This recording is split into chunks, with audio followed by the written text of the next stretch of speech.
come to share with us, and we will do so at the appropriate moment. Colonel Gerald Hurst, U.S. Air Force retired.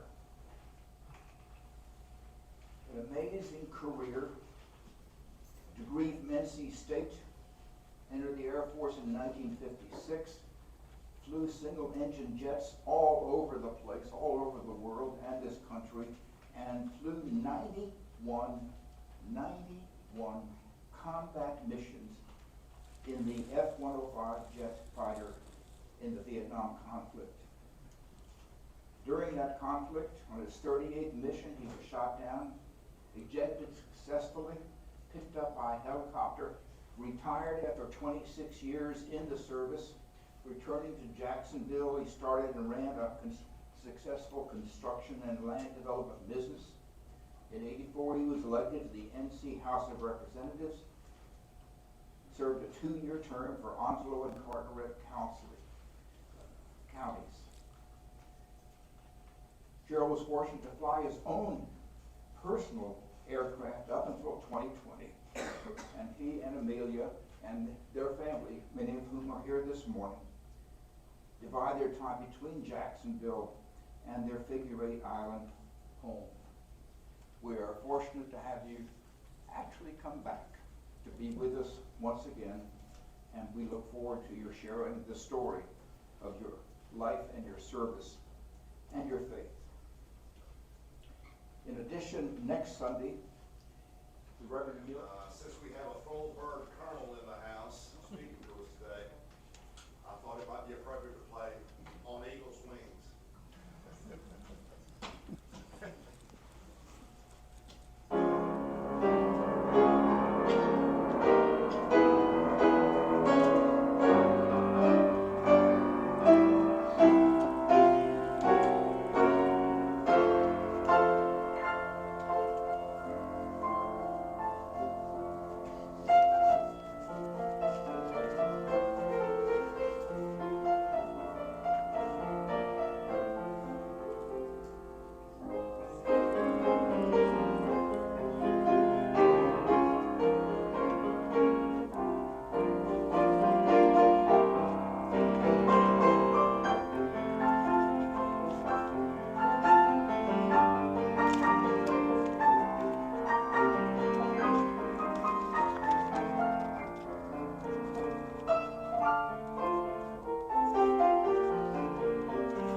Thank you. Testing 1. Does it work? It does. Thank you. With Reverend Bob's introduction, I think that's all I have. But I also want to thank Duke Ladd for the rendition. Duke, if you've ever heard him outside of the church, is magic on the keyboard. He can play all kinds of music, 60-Minute Man, Symphonia B, Earl Garner, Misty. He's got magic fingers. Thank you, Duke.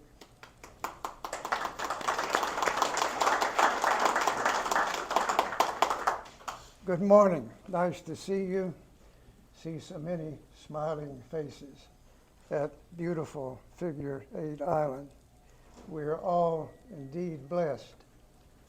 I would like to thank Reverend Haywood and the committee for the invitation to again stand behind this pulpit. I've attended many services here. Always there have been highly qualified speakers, those with education and many years of leading flocks, small and large. I bring to the pulpit no such training, no such experience. So bear with me. My rendition this morning will be a little unorthodox. You might fasten your seatbelts. I entered the Air Force in '56 courtesy of the ROTC program at NC State. I took a bunch of tests, took a physical examination, qualified for pilot training. After I graduated, I went to pilot training, flew 3 different airplanes in the training program. A year later, I pinned on my silver wings. I was off and running. I served in 3 squadrons, 1 in Japan, 1 in Washington State, 1 in Southern California. At some point, I realized that I was coming up for service in the Vietnam War. Many of you here have no memory of the Vietnam War. It was a nasty, unwelcome war. It claimed the lives of 55,000 plus young men. It was not a good scene. So I went to the war, flew 91 missions, got shot down, rescued, went back to fly some more. Please understand that nothing that I did was heroic. There is nothing heroic about ejecting from an airplane.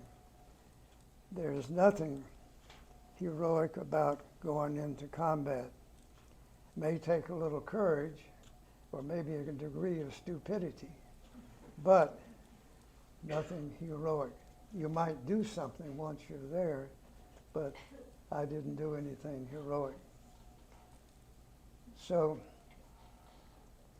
this morning my topic is the power of prayer. What is prayer?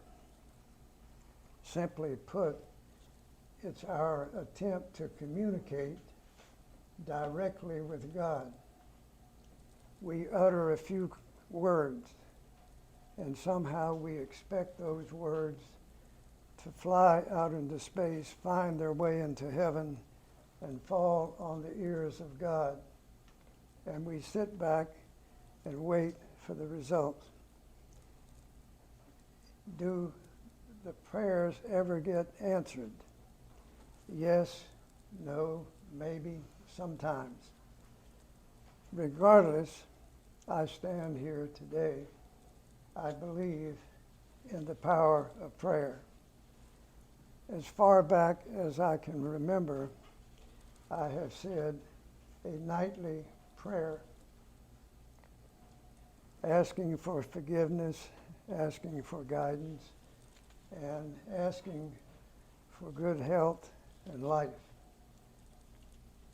We take prayer for granted, even though we do not understand the mechanics, other than the fact that we have faith that there is a God out there that looks out after us. There are things that we don't fully understand.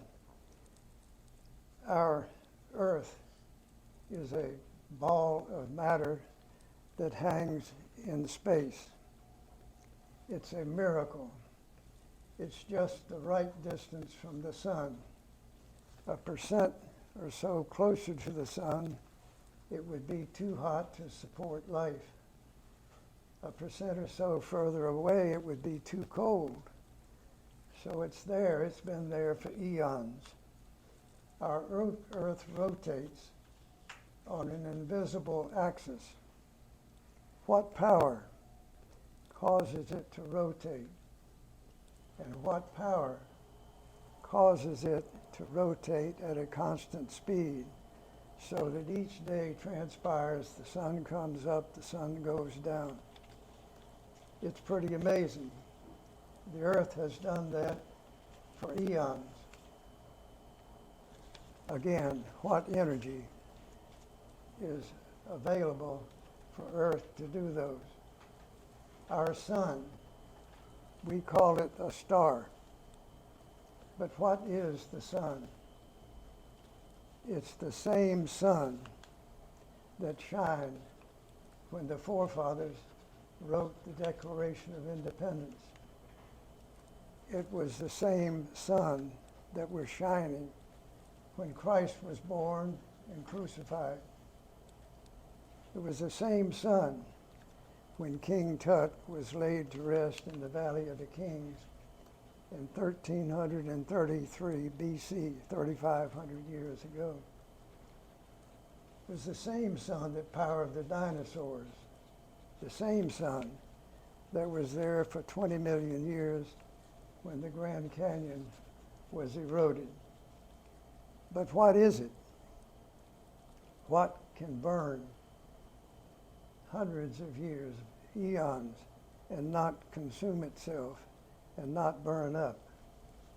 We don't know, but we take it for granted that tomorrow, next week, and next year, the same sun will shine upon this earth. Do we ever get an answer from prayer? Occasionally, it might hit us in the face.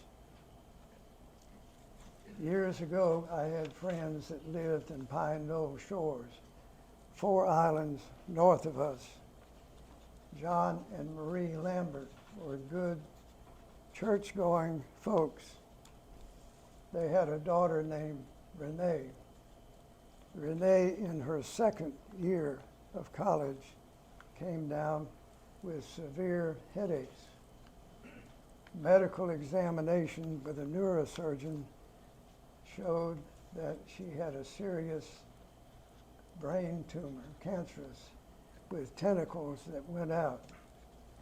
Surgery would be very, very risky.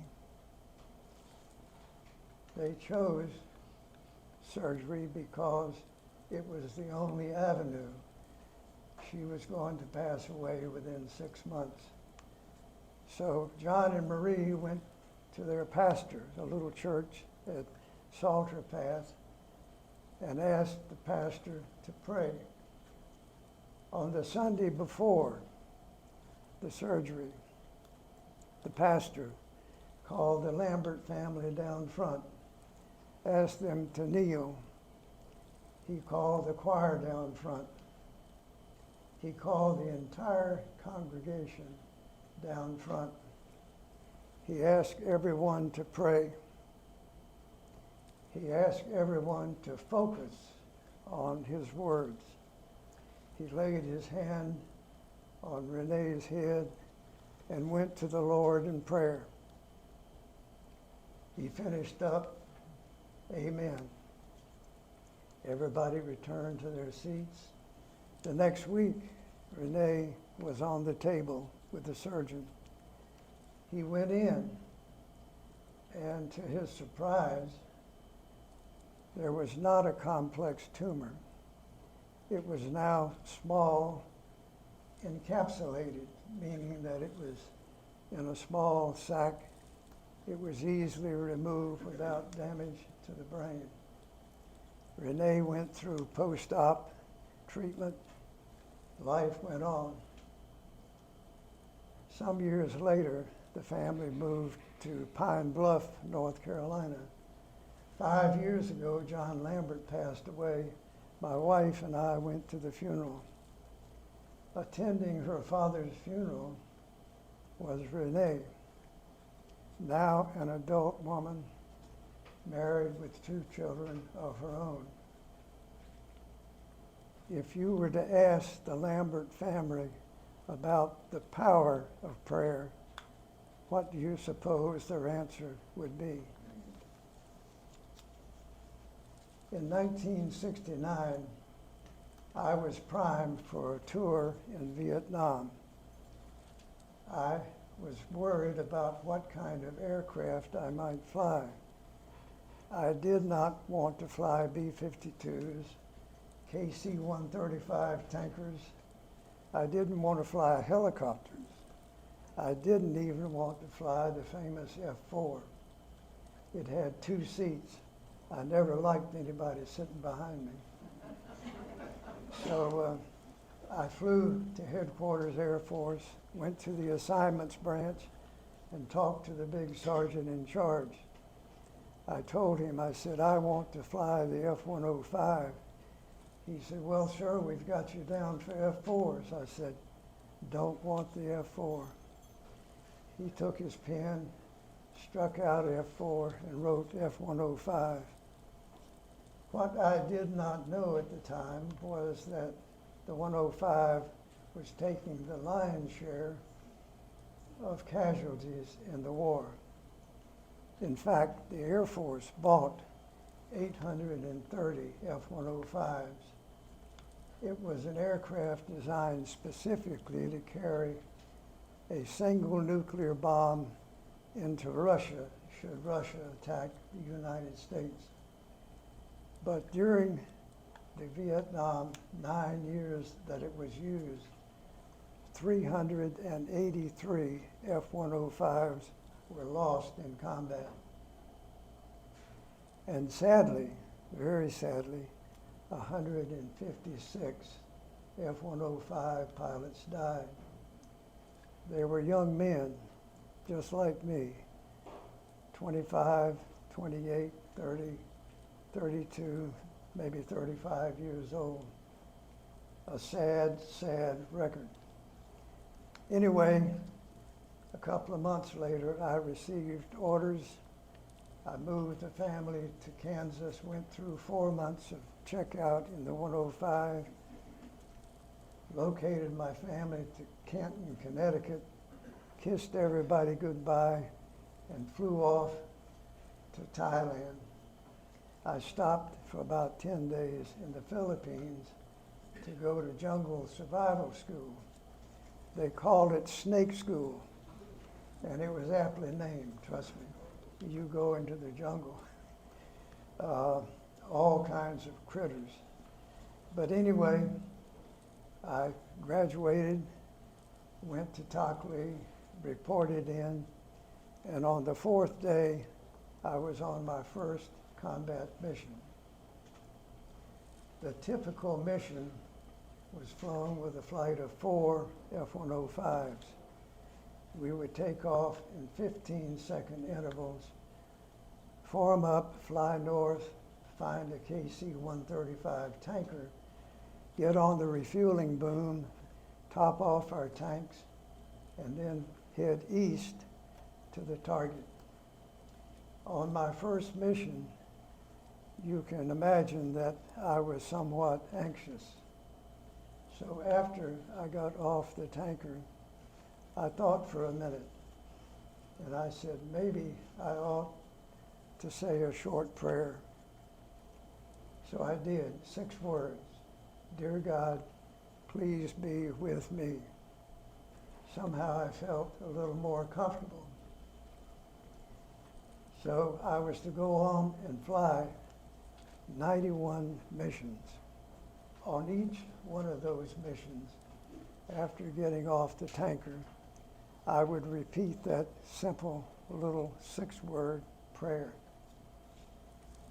On my 38th mission, I was flying a 2-seat F-105, a G model. In the back seat was Captain Clive Bevan.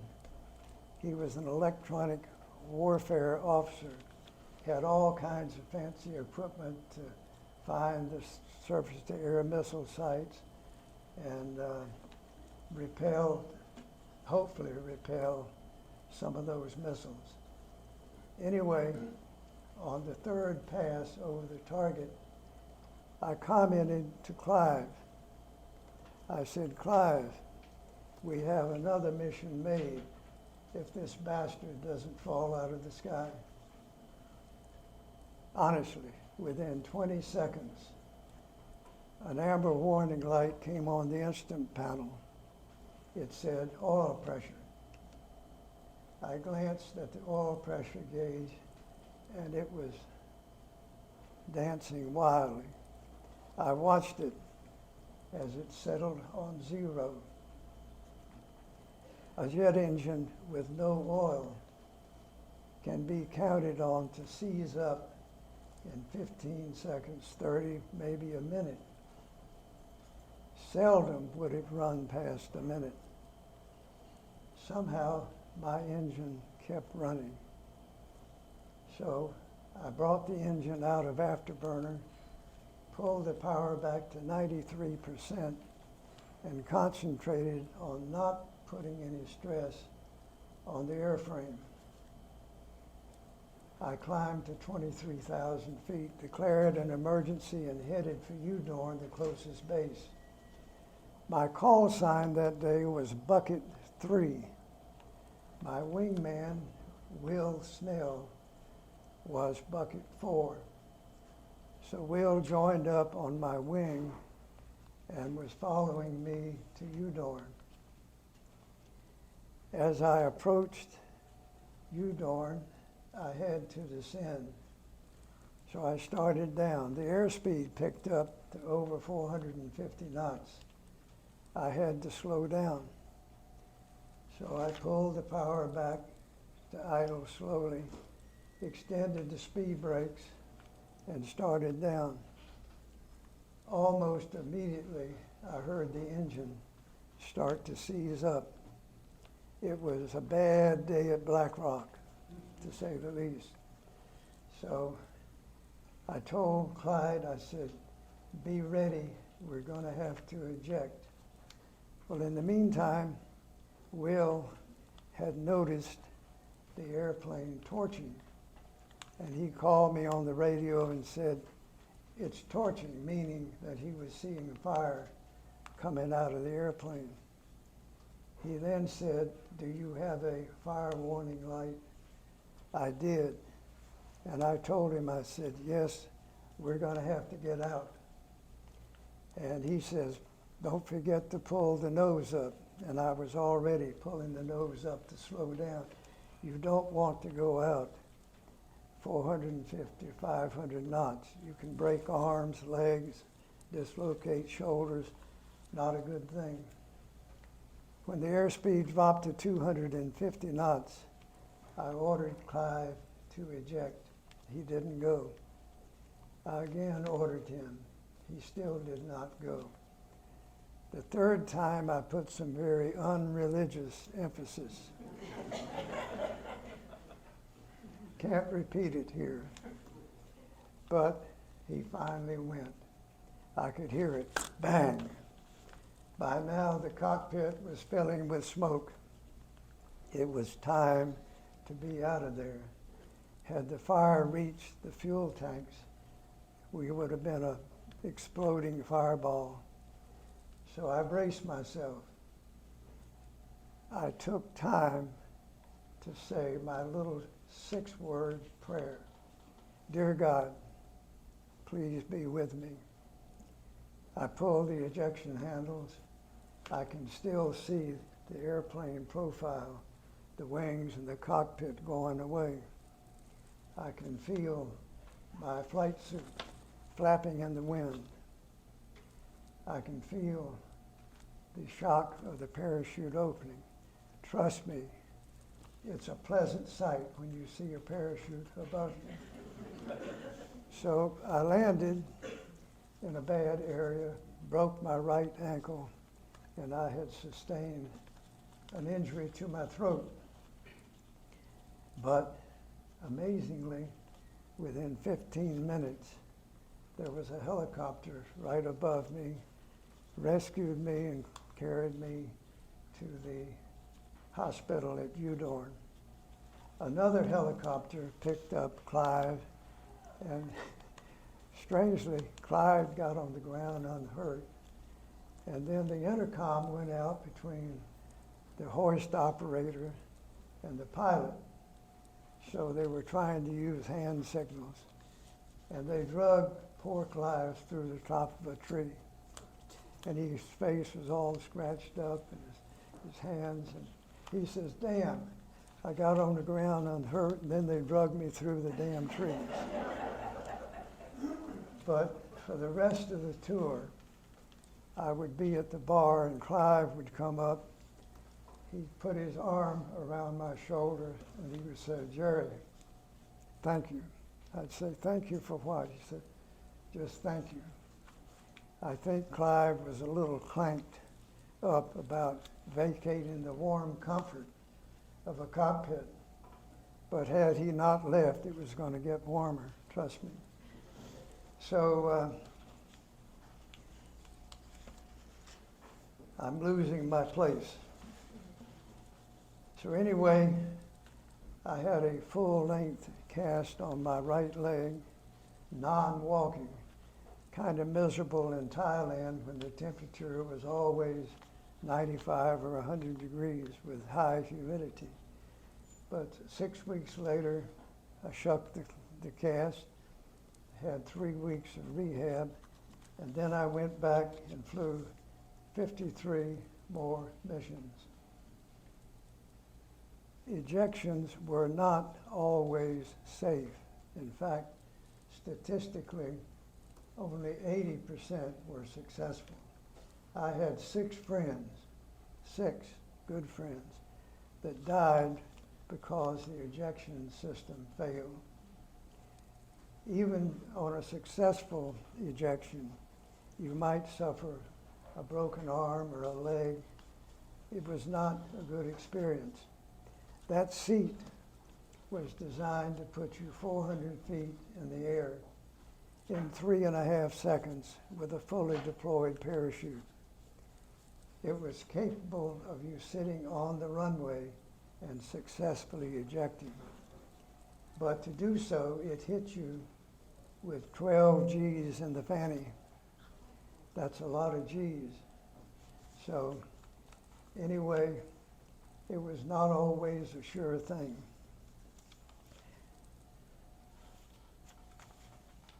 So my wingman, Bucket 4, had a cassette recorder spliced into the intercom and the radio system. He was able to record that mission. I'm going to play the last minute and a half so that you can understand what might have gone on. You will hear interchange between Bucket 4 and myself. He's talking to me about the fire, and I'm talking about getting out. And you will hear, once we eject, a screeching, beeping noise. That was a little transmitter embedded in the parachute that was activated when the parachute opened. It did 2 things. One, it told your companions that you got a successful shoot. 2, it sent out a radio signal that rescue aircraft could actually home in to locate you. That's how the helicopter found me so quickly.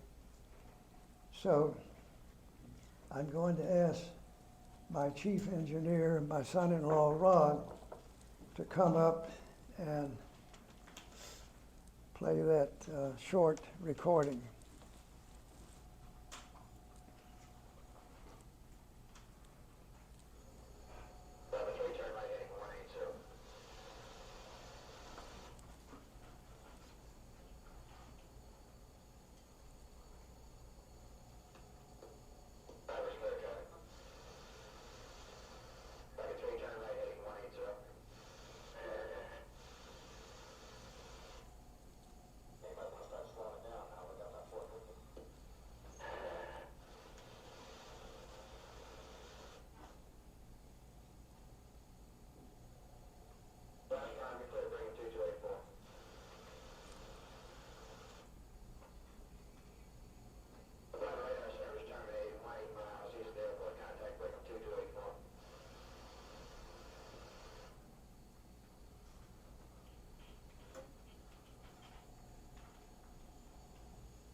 So, a day that will live in infamy.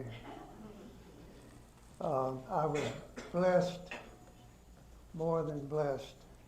I had 6 friends who ejected successfully, but were captured. They were held as POWs in Hanoi, North Vietnam. 3 of them spent 4 and 5 years. The others spent 7.5 and 8.5 years being tortured, malnourished, living in squalor conditions. They did not get out until February of 1973. I don't know how they endured it, but they did. There were over 500 that were released. And when they broke ground in the C-141 coming back, trust me, there was a big, big hoorah yelling that went through that airplane. They were all blessed to get out. Ross Perot threw a big party for them. Richard Nixon, the president, threw a big party at the White House for all of the folks. It was a grand comeback, but you have to remember that they endured years of hardship. After retirement, I was fortunate to own a private airplane, a Beechcraft Bonanza V-tail. I carried family and friends to the Bahamas many times, up to Canada, New Orleans, the Gulf Coast, Wisconsin, Texas. I flew for 62 years and never had an accident. I stopped flying in 2019 at age 87. Tomorrow, July the 24th, is my birthday. I will turn 90. That's 90 with a big 9.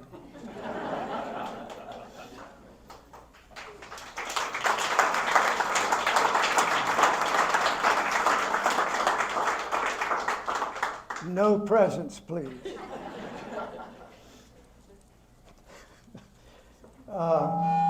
So I will leave you with a question. Can my 9 decades of enjoying God's beautiful earth be simply the manifestation of the power of prayer? Thank you. May God bless each of you and your family. May God bless our great nation. And may He bless our beautiful, precious planet. Thank you.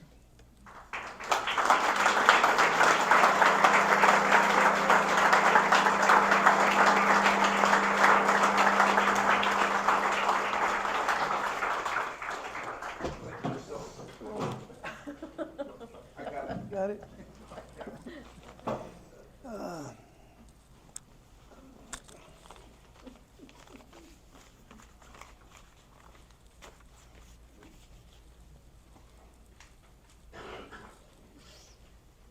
You know, I know we have all celebrated Memorial Day year after year after year, wanting to remember the sacrifices. We've always celebrated July the 4th, the Declaration of our Independence, and all that has gone into protecting and liberating our country. But I doubt that we have ever heard before the witness of someone who has been in the midst of that war and found prayer so strong and so meaningful, but bearing witness to us so that we understand just a little inkling more of what war can be like. We're grateful for you to be here and to share your story. And we're going to sing a hymn, the first line of which is, "All the way my Savior leads me. What have I to ask beside?" Hymn 505, please rise and sing.